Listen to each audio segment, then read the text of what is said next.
তো গাইস এখন যে ট্রেন্ডিং এ চলছে ভিডিও ফটো এডিটিং করা কার্টুন হয়ে যাচ্ছে। তো এই ফটোটা দেখা যাচ্ছে, ফটোটা বোঝা যাচ্ছে না, ফটোটা বোঝা যাচ্ছে?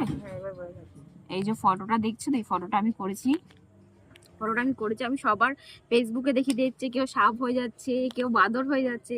তা আমি ভাবলাম হয়তো ওটাকেও এডিটিং করেছে, কিন্তু আমার সাথে না হলে এটা আমি বুঝতাম না। দুটো হয়েছে। ফার্স্ট, এই বাচ্চাটা কিন্তু নেই, কোথা দিয়ে চলে এসছে আমি জানি না। আর এরা কিন্তু অন্যদিকে তাকিয়েছিল, এরাও তাকিয়ে গেছে। আর একটাতে এখানে বাচ্চাটা নেই, ওরা আবার আমাদের কাছে চলে এসছে। তো আমি ভাবছি কোথা দিয়ে চলে আসলো। আর আমাদের স্কুলের যে ব্যাকগ্রাউন্ড, ওটা তো বোঝাই যাচ্ছে না।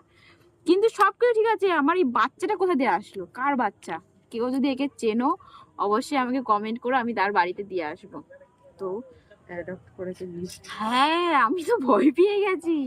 আর এটাতে দেখেছো, এরা কিন্তু মুখ আবার অন্যরকম, এখানে আবার অন্যরকম হয়ে গেছে। তো আমার সঙ্গে হলো, আমি আরো কয়েকটা করেছিলাম, ওখানে আমার হাত একটা নেই, এখানে আমার পেটের সাইডে একটা কোথা দিয়ে হাত চলে এসেছে। তো ভাবলাম কি লোকের সাথে না, এটা আমার সাথেও হচ্ছে।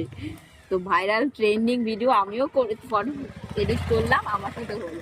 কার কার সাথে হয়েছে অবশ্যই জানাবো।